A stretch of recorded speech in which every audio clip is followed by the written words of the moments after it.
And we're going to get started with our national anthem with Rusty DePass and Jim Smithwick.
Let us pray. Dear Lord, we thank you for your love and kindness that you've shown towards us. We thank you for the generosity that you've been so liberal with us and blessing us with gifts and talents to execute the purpose that you ordained for our lives. Lord God, we thank you for the special gift of having friends and family members and the privilege to be able to love and to feel the gift of love in this earth. Lord God, we pray that you would continue to redirect us to our purpose when distractions come our way, to keep us focused on what you have ordained for us to do in front of us. Lord God, we thank you, we glorify you, and we pray that you would bless the food, that it nourishes our bodies so that we have the strength to carry out our purpose. In Jesus' name we thank you. Amen.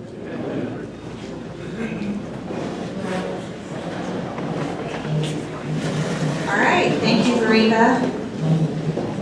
Before we get to visiting Rotarians and guests, if you guys will, someone will hold up the cart buckets on your tables, and let's give generously. And John Denise is going to come up, and we're going to, if somebody wants to come up and get the microphone. Thank you, President Carey.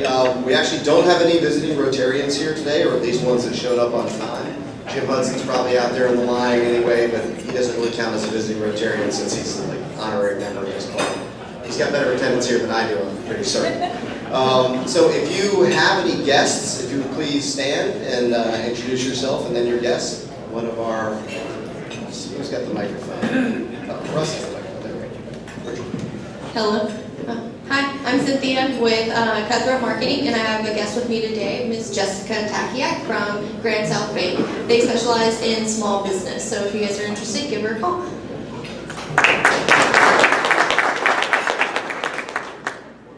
Hello, I'm Amy Beth Franks, Executive Director of the 5 Points Association, and with me is my other half. You might not see her as often as you see me, but she is the other half of the 5 Points Association, Lauren Smith.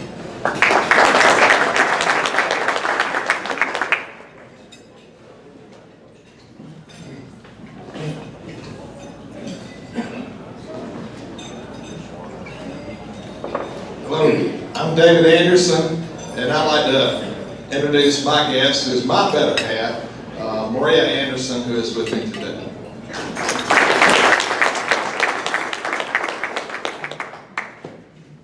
All right, I guess that's all the visitors. Thank you all for coming and spending your Monday with the Columbia Rotary Club. Thank you, John, for stepping in 2 weeks in a row to introduce our visitors.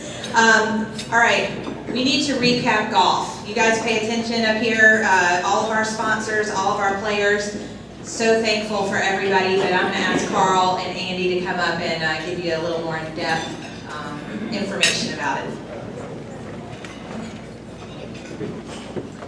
Good afternoon, and happy Mother's Day belated. It's been a wonderful weekend in Atlanta with my mother, and it just reinforced the unconditional love that Veriva was talking about earlier. far as fun, I know that you've all enjoyed the slides. I want to thank Carrie for putting those together. She did a great job on that. We'll relive that moment. With regard to our golf tournament, just a couple of things about the challenge of the golf tournament. A couple of things that come to mind about the tournament is picking a date. So back in February, we struggled to get a date after the taxes are due in between spring break, so we settled on April 23rd. 10 weeks for everybody to plan. They all started to raise money, everybody was ready to go. We just didn't count on the frog strangler on the 23rd. So we gave everybody 2 weeks to get ready, and y'all did a fantastic job reacting to that. So that was a hard date to pick in between meetings and the club could have us. So thank you again for accommodating that. The other part of the golf tournament was a fundraiser.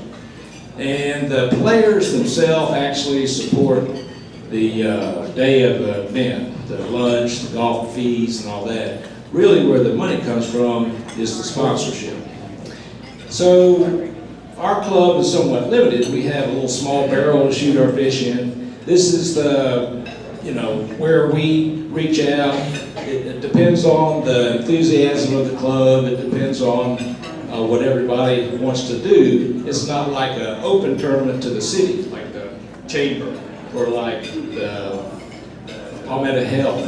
Our resources are somewhat limited, but we do what we can in the name of service above self. So I would like to recognize the sponsors, if you would accommodate me. Can we have all the sponsors stand just for a moment to be thanked?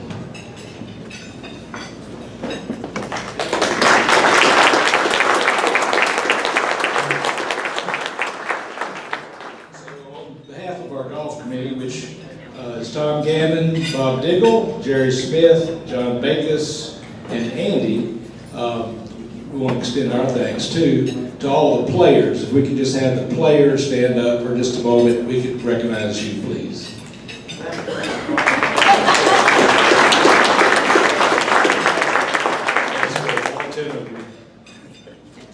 So as far as volunteers, I'm going to turn it over to Andy.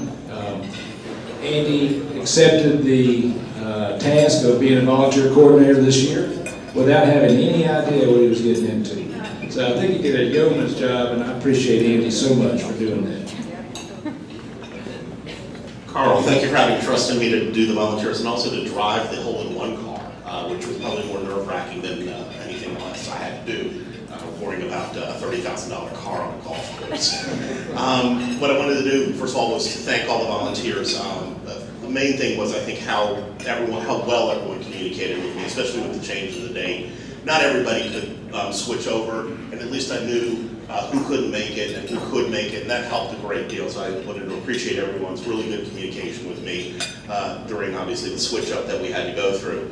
And I do want to recognize the volunteers. If you did help volunteer on that Friday, on that beautiful Friday, please stand up so that we can all thank you for your help and your efforts that day.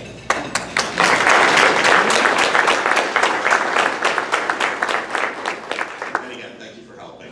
The other thing is, of course, is that, like any event, we want to hear from you. We want to know what you think. We want to know, obviously, what you like, what you don't like. Obviously, we went from a Monday to a Friday. We obviously would love to hear what you think about doing it.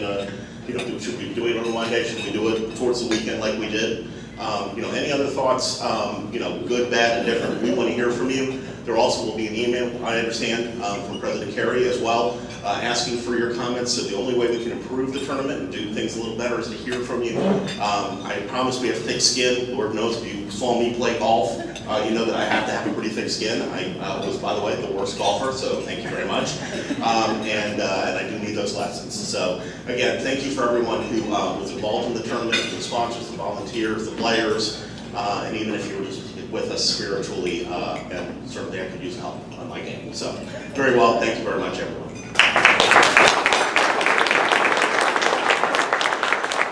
Thanks, you guys. I know the whole golf committee worked so hard, and this year it really was like pulling teeth trying to get everybody where they needed to be. So thanks very much to all of you. Also, I wanted to make a really quick announcement. Rusty is going to be over by the piano after the meeting, and if you do not have your picture in the directory, he's going to chase you around with a camera until he gets one. So he's got a list of people. He gave it out to you. Yeah. And Robin Gorman is also working on this project. So if you have a professional headshot already, just email it. Email it over to Rusty or to Robin, and they'll take care of that. All right, where is Robin? Here you are. You want to come on up? Yeah, we've got a Paul Harris presentation, so I'm going to let past President Robin come up, and we'll take care of that.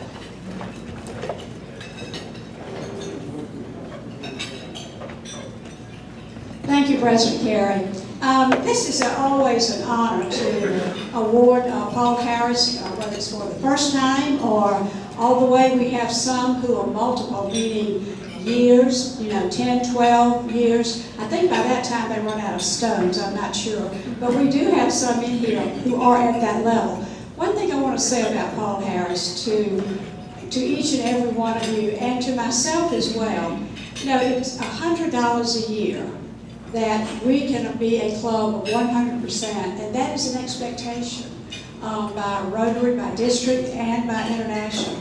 And I will tell you, I'm one who's been remiss in that once I reached a certain level, I just did not really pay that much attention to by giving it on a fiscal year, so to speak. I just would say, okay, well, I'll write a check for $25. And so 1 year might run into 18 months. And that is simply because I became somewhat, by no means apathetic, but as I said, once I reached a certain level, I just did not have that intentional fiscal year of giving. And so, and working with this year, I have learned that. So think about you all, that $100 a year, it is a fiscal year. And it's each president has their term, it's July to end of June. And so during that time, what happens is we can qualify for grants or we don't qualify for grants. And I have a list of the different clubs who have just in the last few months have been awarded grants for the coming year. And I think Stephen is working on one and we will be able to receive it. But keep in mind, our 100% contribution, $100 per fiscal year, makes us eligible for these grants for us to do further work. So, having said that, I want to recognize David Anderson, if he'll come forward. While David is coming forward, we have another David Campbell, but David called me on Saturday and said that he did not think he would make it back from Charlotte in time. So we will recognize him at a later date. So David, if you will join us here. And we want to thank you, David. I want to make an apology. David actually reached the Paul Harris levels several months ago, and somehow his certificate and pen was put in a box that we carried back and forth and whatnot, and we finally found it. And so, David, although we are a little bit late, it doesn't mean anything, that it lessens it at all, I hope, for you. And congratulations for Paul Harris. You have a certificate, a Paul Harris certificate, and your pen. And thank you, and David, while you remain here, we welcome your wife again. And with all Paul Harris members, please stand. Please stand and be recognized. Look at this, that's fabulous. And let's congratulate David. Thank you.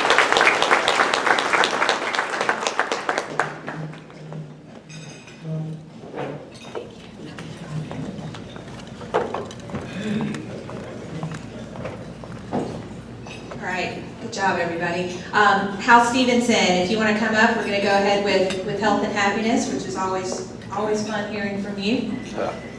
A little pressure. A little pressure, yeah. Just got to keep watching that clock. She told me to be brief. I said, So let me report on a couple of things I heard. A couple of graduations. John Denese's son graduated. Matt Kennel's daughter, Emily, graduated from pharmacy, Pharm D, Matt called it at MUSC. By the way, Matt is receiving an award from the Greater Columbia Community Relations Council at their June luncheon. Milton Kempson Award. It's a great honor.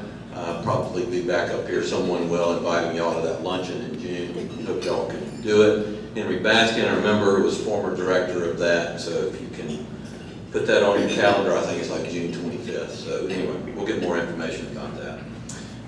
Congratulations to Steve Bryant on his son's marriage. Well, my son Jacob getting married this weekend, and Bob Crushville's son Brandon got married last weekend. So lots going on. It is May. Steve gave me an update on JT. He's currently in Houston with his wife and older son. As y'all know, or may not know, he's having a bone marrow transplant, and the immune system is compromised because of chemo.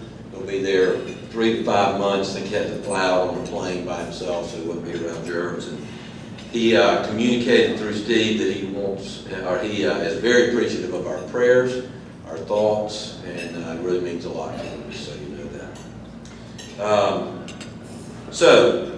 John Denise got wrangling people for this. He called me a couple weeks ago, asked me if I would do it, and I got this in the mail last week, and it's called On Happiness. It's not jokes. I'm not very good at that. We've got some really good joke tellers that can get up here, but I thought it was very interesting. This is a little excerpt from Summa Theologiae, or something like that, by Thomas Aquinas, who was a Middle Ages Catholic theologian. And I thought he said some things that might be interesting to us for theologians. And I just wrote down some key points. He said, don't live according to whims or passions, but be intentional and have an overarching purpose or aim in life. It is not an exclusive aim, but is all-encompassing. He calls this all-encompassing goal happiness. It is not self-absorbed concern with one's own private satisfaction, but basically a moral act where you question yourself and think deeply about what your own gifts and talents are and whether you're using them to the good. Of course, being a Catholic Christian theologian, his point is, you should know God. So he had here's one little quote that I thought is good for us to think. Aquinas is convinced there is something truly and objectively good for us that leads to our true flourishing, and that the drama of the moral life consists in us learning to direct ourselves to it, despite unruly desires that point us towards things that our minds know are not truly good for us. I think we can all identify with that. As Rotarians, we do have something to help battle that process. It's called the 4-way test, which we don't often recite, and I know you guys probably know it by heart, but any chance I get, I like to recite it. It's become part of our company's vision and goals of our company. So if you wouldn't mind, the 4-way test and things we think, say, or do. Is it the truth?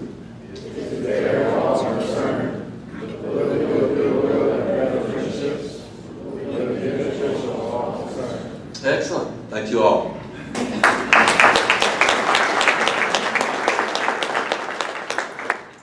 knew you'd sneak that in somehow or another. All right, John, you want to come up? We'll go ahead with our speaker.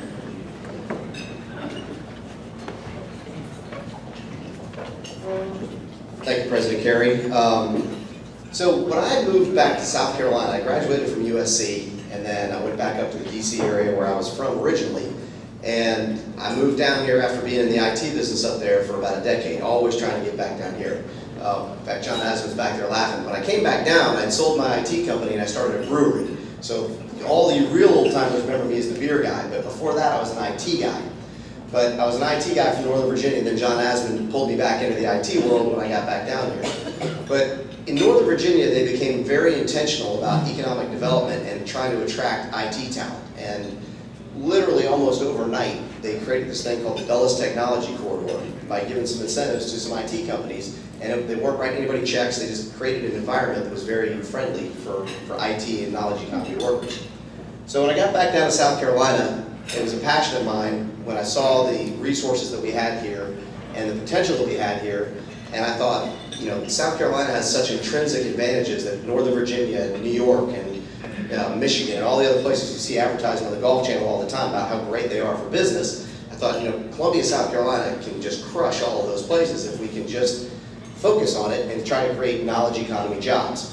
So one of the organizations I became very involved with was the USC Technology, it's the Columbia USC Technology Incubator, and the partners are the City of Columbia, Midlands Technical College, University of South Carolina, obviously. And that organization was all about trying to create jobs out of the university ecosystem, but with a focus on technology jobs. And the reason is that, you know, knowledge economy workers make a lot more money than somebody who's building refrigerators in a factory. And they have a much greater multiplier effect.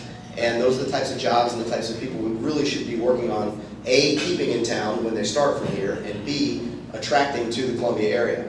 So at my time at the incubator, we were very fortunate to have Laura Corder come to work for us. And she's from Rock Hill, graduated from the University of South Carolina, and was pretty much straight out of college, and was having to wrangle this board of directors, all a bunch of entrepreneurs, all type A personalities. And Laura pretty much ran a tight ship. She came in there and she took charge. She was, I guess her technical title was Director of Programs, but she really ran that ship and kept everything going. We had an executive director, and then eventually Bill Kirkland became our executive director. You've probably all met Bill before. Now he's the director of the Office of Economic Engagement with USC and still involved with the incubator. But Laura came in there and just did a phenomenal job trying to, you know, get that organization pointed in the right direction. And we did some great things. I think when Laura was there, we got recognized by Inc. magazine as one of the top incubators in the country for job creation and several other metrics. And she just did a phenomenal job. Well, when she left there, she's done a couple of other things revolving around IT. She's young, so she's pretty technically savvy. So she's done some programming, some web development, some social media things. But she's now the managing director for the Office of Innovation at the South Carolina Department of Commerce, which is great because we, in my estimation, have never had enough focus on that. Usually when you hear from the Department of Commerce, they're going to talk to you about manufacturing jobs. And I'm not going to name any names, but some people in the legislature and Department of Commerce like to say, we do manufacturing. When that's true, we do manufacturing, we do it well, but there's a whole broad spectrum of other jobs. And I'm very happy to introduce Laura Corder, who's going to talk to us about those other types of things we've got going on in the state that are not manufacturing related.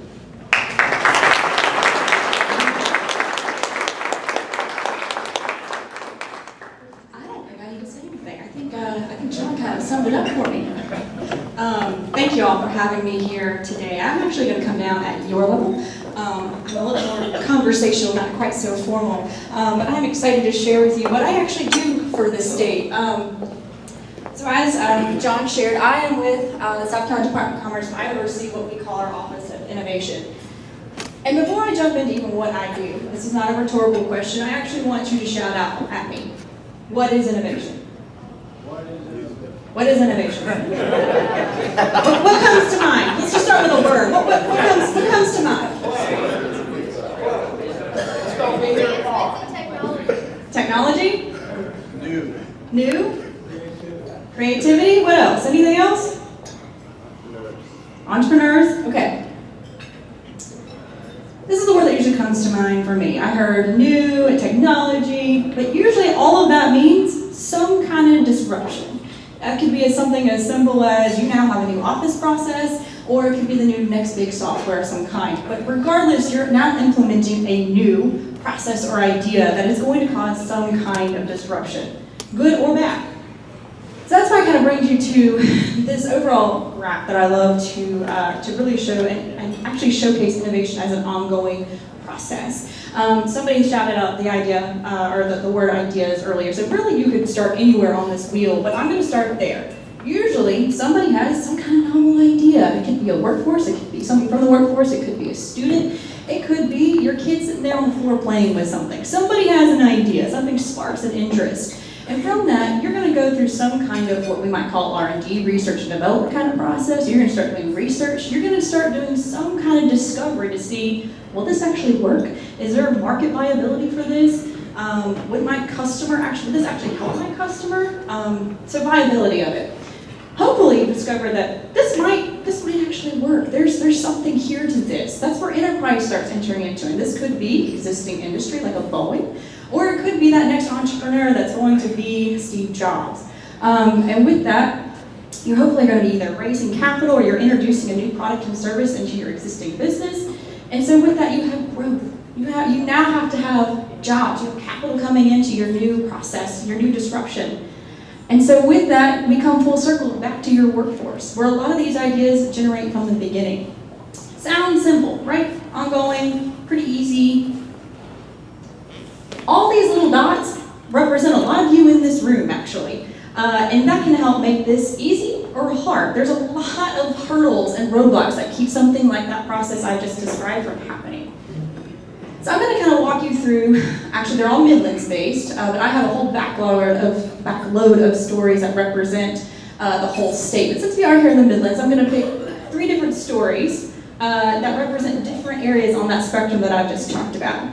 So as I referenced earlier to Boeing, Boeing came here for our state's existing resources as a strong manufacturing state. And as John already referenced, that's been an amazing strategy for creating a strong tax base for our state. Nothing wrong with that. But we have a lot more to offer in this state than just manufacturing. And so when Boeing came here, they were doing none of their R&D. None of it.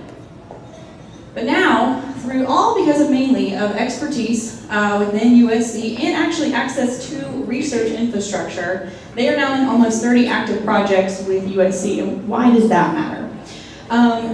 The universities represent, one way or another, your most commanding influencers in your innovation ecosystem or marketplace, as we like to talk about it. They're either indirectly or directly educating your next round of innovators, and they have access to so much research staff themselves that it's hard to compete with, even within the private industry sector. But they also love paying money to do R&D with universities. Why? Boeing doesn't want to stop building planes. They want to keep the assembly line going, but to stay competitive and relevant in the marketplace, they have to keep doing it. So they'll go work with the university to do that. Right around the corner from here is the McNair Aerospace Center. They have, I won't get into all the really techy stuff about it, but they basically have a piece of equipment that is nowhere else in the world at industry scale. Right here in Columbia, South Carolina. Not out in Silicon Valley, not at a top tier school. It's right here in Columbia. And so because of that, our students are getting access to real life experience and projects that they would not have before. So even when they come out of school and into the workforce, they have more behind them than what the classroom even provides.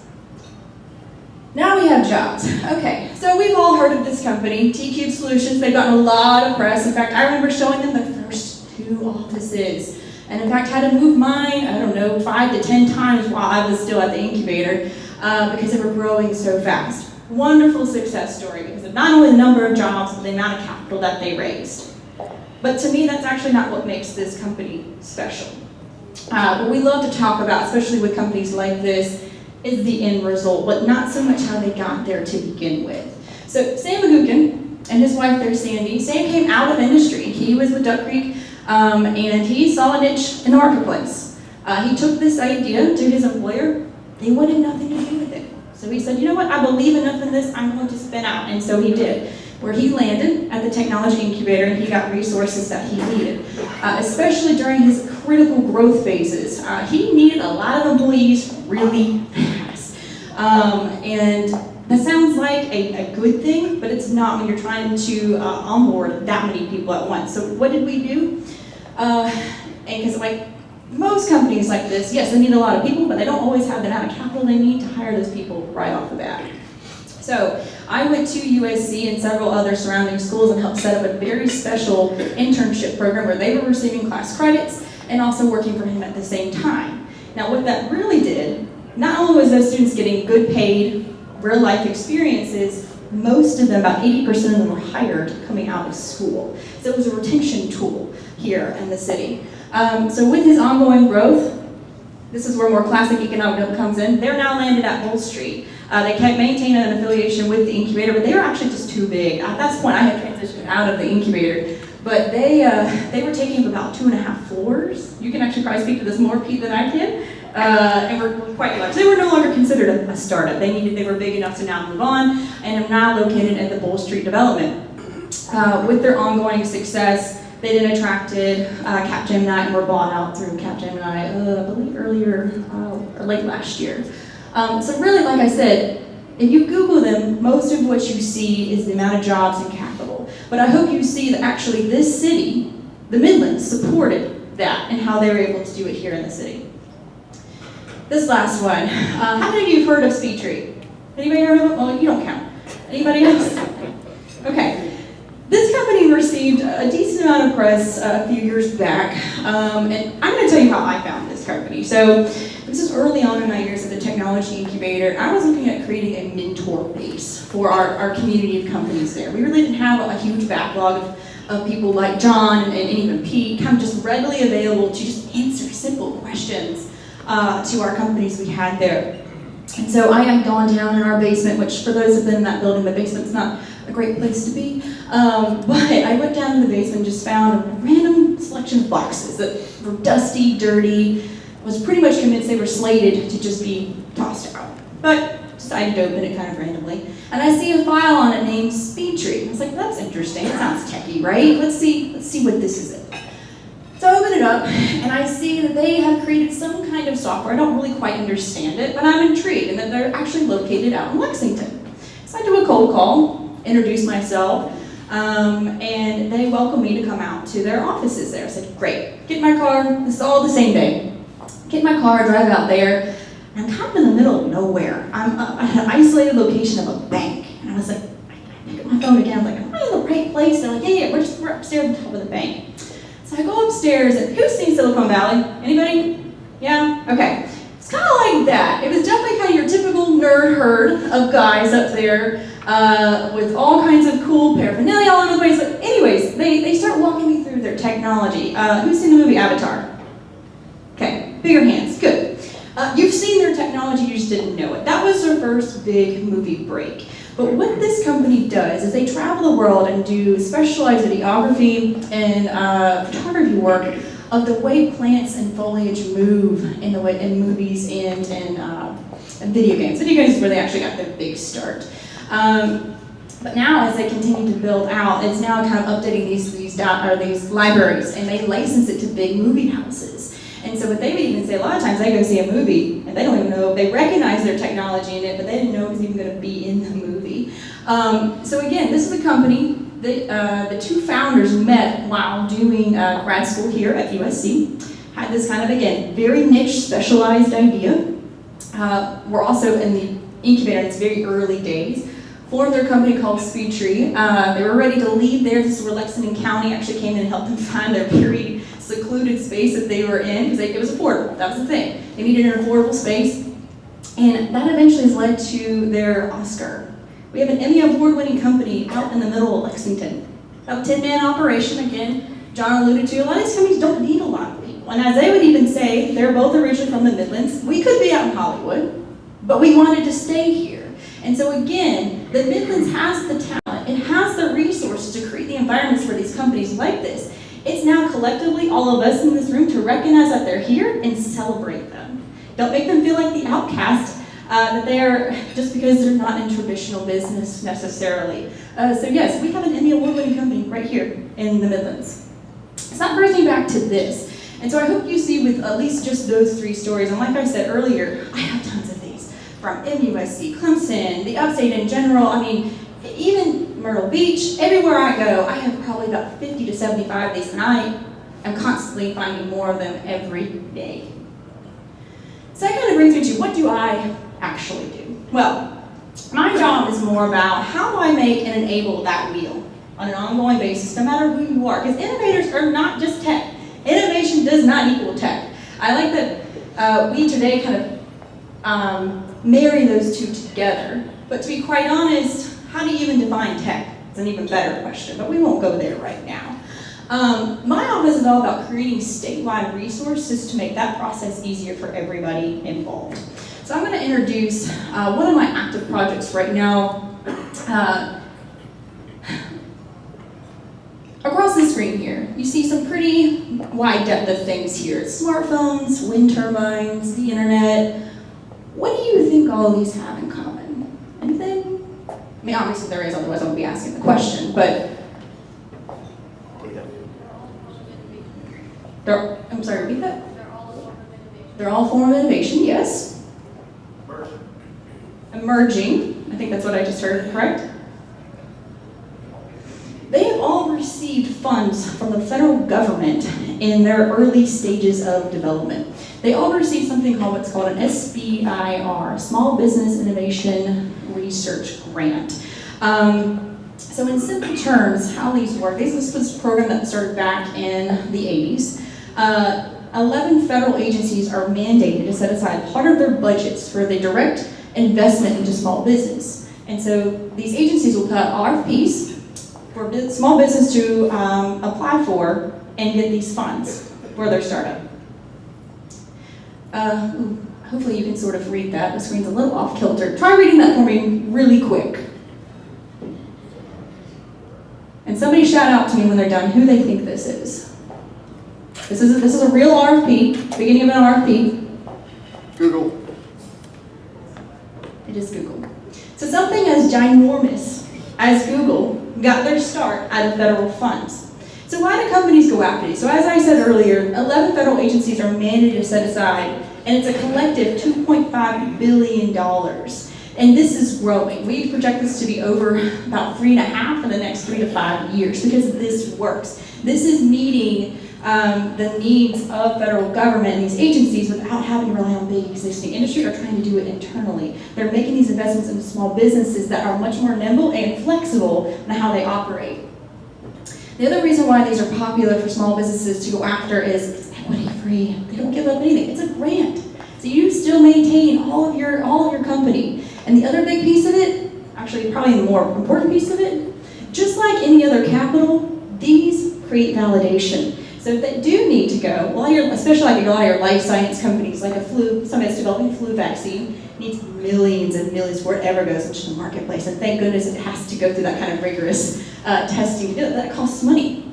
So what does that mean? It attracts outside investment. Your venture groups love to see that the federal government's put some money behind you. Okay, maybe we're going to take a little closer look at you. So that's what's inspired something called 3-phase. These grants do work in 3 phases. Each one of them an incremental higher amount of funds that you can receive.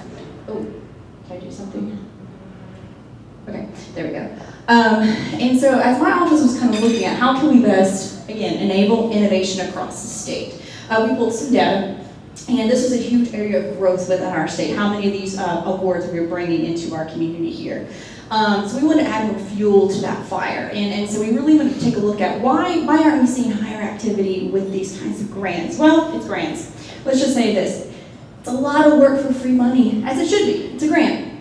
But also I would say there's not a lot of public awareness that these even exist here in the state, hence why I love the opportunity to speak at things like here today. Because one way or another, a lot of you are supporting small businesses. And so if you're not pushing or even asking the question, do you know what an SBIR is? Do you know how to do this? Have you considered them? Then a lot of times a small business doesn't even know they exist either. So that's why we're taking a very unique approach in this. What most states will do is they'll offer one or two things. They'll create some kind of matching fund to incentivize going after these, because it's like, it's a grant. I'll go find money elsewhere, I'll bootstrap it, whatever. I don't want to go through all that headache of a grant. So they'll create a matching fund to try and incentivize people actually going after these. Or they'll do ongoing workshops and trainings, and some of that has been happening already here in the state, kind of adamantly as chambers or, again, incubators kind of see the need, university settings in particular, but nothing really, I would say, ongoing and structured. Or a state will create some kind of grant that would essentially pay for a consultant to help them with their proposal process. So a grant before a grant. Sounds very bureaucratic, doesn't it? I didn't want to do that. I didn't feel like we needed to make that extra step within the state. So again, we're kind of formalizing and working with the SBDC to do some statewide ongoing trainings and workshops. And the real goal of that is not so much the expectation you're going to come out of that and writing a stellar grant proposal. No, that's not realistic in 3 or 4 hours. But what is realistic is to have a high knowledge of understanding of how these work, what kinds of documents you're going to need, and what steps to do next. While also, I would say, it's actually for a lot of you here in this room. It's, again, those who are supporting small businesses, so you have a greater understanding of how these work. But here's actually the part I'm actually more excited about, the proposal management side of it. As I said earlier, a lot of states will offer some kind of grant to help pay for a consultant. We're taking that away. This entity will manage between 20 and 30 companies in a portfolio in their pre- and post-award of their grant, all at no cost. Now, there is a vetting process, they have to be accepted into it, but they will do that work and be on the ground with them once they are accepted into it. And again, like I said, this project is called 3-Phase. It is live now and accepting companies into it. Before I kind of transfer on to another project that we're working on, are there questions about this program and how it works? It is through the Department of Commerce.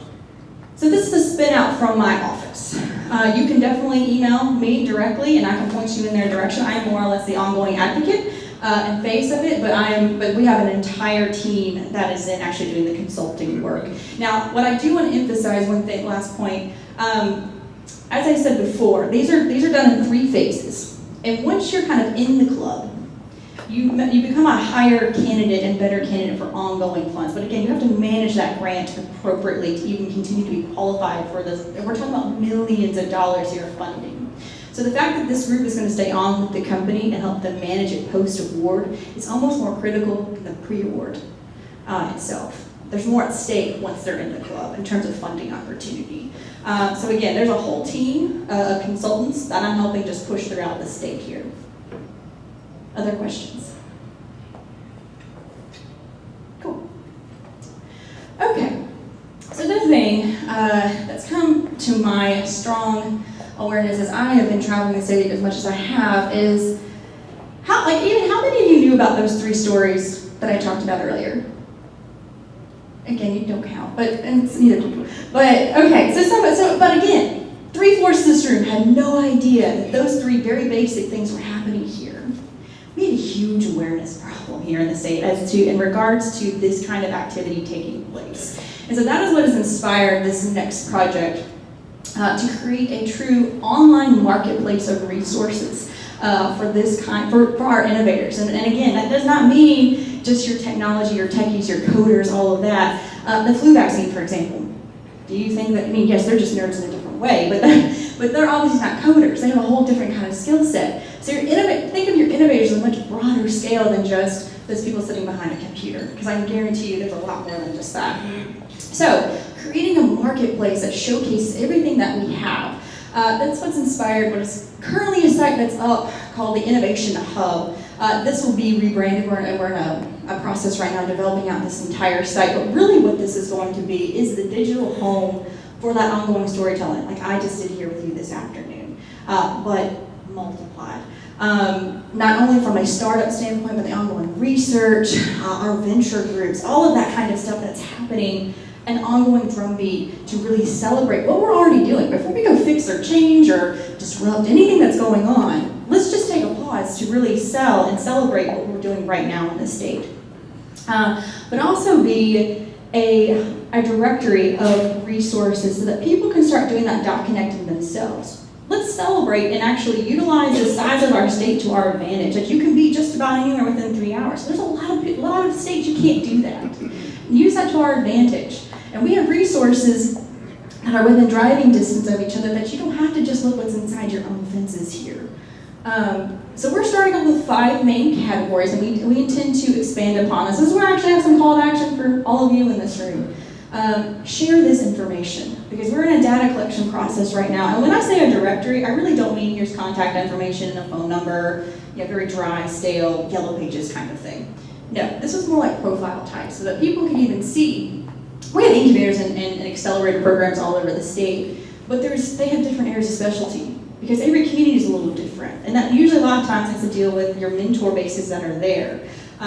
So for example, again, Charleston, you've got a medical university there. So it's kind of the hub for a lot of our life science companies there. So if I were a company coming to this state and I wanted to figure out where I wanted to start my company, I might gravitate towards Charleston for that reason.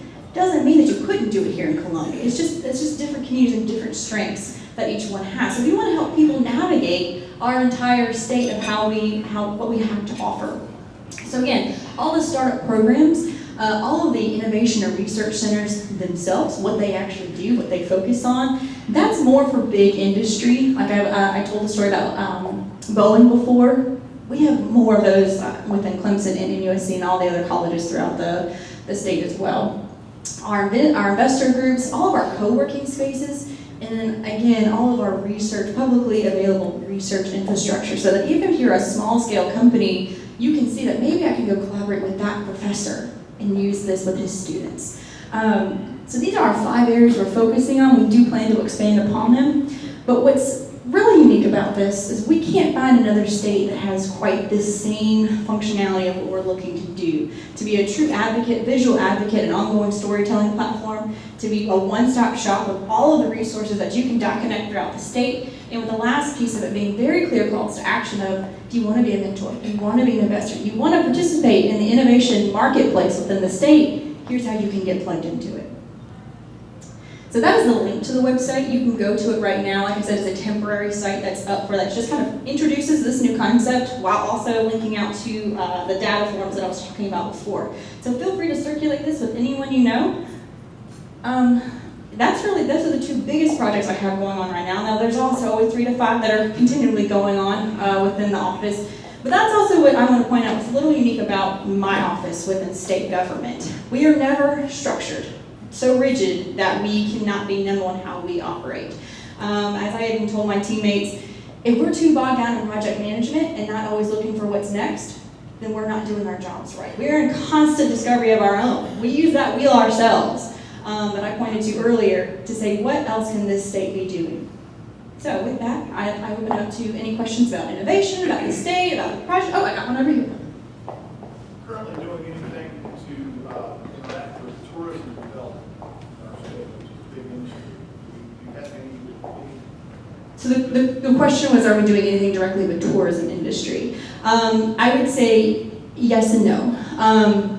So I work a lot with all of the chambers of commerces and all of the technology incubators throughout the state. And some of them have companies in them directly related to tourism that programs like mine try to support. But directly aligned to tourism, my office is not so much at the present moment, but that doesn't mean that doesn't change. I will say I've been at Commerce for a year now. So we're always looking for other ways, like I've said, to support the community, but not actively right now, specifically just in tourism. We have not gotten down that into industry specific like that. We rely on outside alliances and agencies to get that specific, like the automotive, aerospace, and I have gone and spoken with different tourism groups. We are not directly have a line to them yet. That doesn't mean we won't in the near future. What else? John? How many people are in your part of your Office of Commerce? And then at the Innovation Hub, you talked about those grants and things that people don't know about. Is there a section that just lists all the types of available programs so that people can go on there and look and see what's out there and then they know what to ask for help with? The list of the different programs, you're talking about in regards to? Like SBIR grants or angel funds or... So his question, what was your first question? I'm sorry. The first part was how many people are in your... In my office, okay. I'm going to say I directly have myself and one other in my office. So we grew 50% over the past year. But I rely on a lot of outside partners, like I've just kind of mentioned before, as the Competitiveness Council, SC Bio, and others that have, like SCRA, that I coordinate with as well. My job is more about focusing on the 100,000 foot view of that whole wheel. But then I have organizations right, the SBDC, I have organizations kind of right below me that I can rely on and get into the deeper weeds with. So while within Commerce, we're an army of 2, but it's a much larger army throughout the state. Your second question. So the hub, the Innovation Hub, the website that you had up there, does it list things like SBIR grants, all the resources that people would need to know about if they're looking at trying to launch something or grow something? So that's what we're looking to create. Okay. We're cataloging all of that right now. Yes, I'll go here first. In the state of South Carolina, we're always struggling with education of our people. Mm-hmm. Are there any innovation projects that are hard to So the question was, are there any innovation projects directly related to education? I would say yes, there always are, either from small business or trying to come out of the technical school systems directly. That deals more with, and so this is another unique thing about my office. My office really overlaps with every other operation within commerce itself. We have an entire workforce development team that are much larger than I am. And I coordinate with them and give them ongoing feedback, but they deal more with the school systems in that regard. But not so much myself directly at this time. You have a problem? I'm talking early education, not early education. At the moment, the office has not dived into that yet. We have others that kind of deal with the education systems directly. My job is more about harnessing and creating the activity for the business community itself, not so much within the education system. Yes? Yeah, well, I'd actually build on what he said, because I'd ask, what sort of threads do you have? You've got to encourage the younger folks and get them to understand and comprehend and get excited about things, down in middle school and high school, and then they can move out into that quicker. We have a tendency to wait until they've graduated, and then we hit them with all this stuff. So I didn't know, building on what he said. Yes. My question is really about educating those children, not necessarily educating the technology, just plain old educating. Is there any incubator projects working on educating those young children? So the South Carolina Department of Commerce doesn't, that would be the Department of Education, would be a better question suited for that. Now, getting back to his comment, I deal more with, like I said, I travel a lot, and I go to a lot of youth events to get them excited about this kind of stuff, so they can realize this isn't just STEM education. I hate that acronym even anymore. I feel like we're overusing it, but to really make them see where this could head to, especially an amazing robotics competition in Myrtle Beach. We're talking like 1,000 students show up to this and have these teams. It's very impressive. If you're not familiar with it, you should really look it up. So there are programs throughout the state that are pushing this kind of stuff and making it fun and making them see that there are pathways for it. My job right now is to create those pathways so that when they are ready for it, that they exists. And it's very clear what they can and can't do. Yes. Does the university allow startup companies to take an incubator system before we go to the next level? Okay, so the question was, do universities allow companies to stay in the incubator before they get kicked out? How long are they? It depends, to be quite honest. There are 100 different models of how to run an incubator. It's not, and a lot of them, it depends on their partnerships of how they're set up.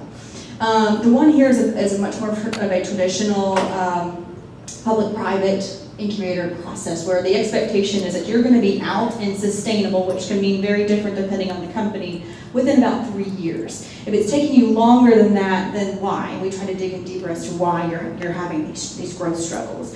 But the next center up in Greenville really doesn't even label themselves as an incubator, but they support innovation-based businesses, and they don't have a term, I'll say. So it honestly just depends on the program itself and how that community wants to function within it. But here in Columbia, it's the attempt is 3 years. Yes?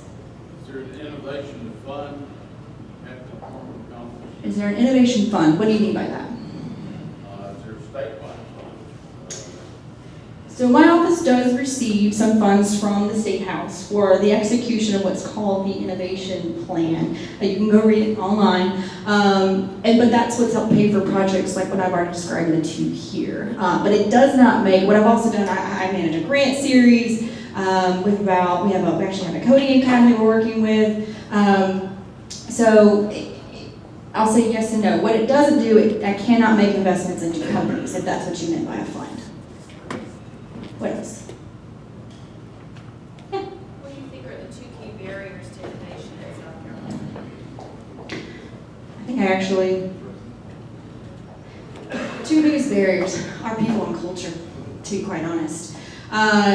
We have a hard time accepting disruption in what we do. We have a hard time, actually, a lot of our companies like to build and then hold on to them. They don't like, which any investor capital doesn't like that. They want to know when they're going to get their money back. And so to be quite honest, we have to be more comfortable with the uncomfortable. We have to be okay to take some minor risks. And that's a lot of what my office is even about from the state government side is both these projects don't exist anywhere in the U.S. We've done our research with our research team. So there's no precedent for how it might go. But that's where our Secretary Bobby hits like, we need to do this. We have to be okay with taking some calculated risks. Because otherwise, you just stay stagnant. There is no innovation involved. So take that mantra even back into your own operations. What else could you be doing? Not only because it's going to potentially make you more profitable, but it creates a community even within your own business that's more exciting. Especially when you talk about hiring new people that are just coming out of school to help lead something like that and be a part of it. They feel like they're a part of something bigger than just the existing company itself. So people and culture, to be honest. It has nothing to do with capital or I'll even put aside, because obviously your people and culture influence who you're putting in the State House. Other questions?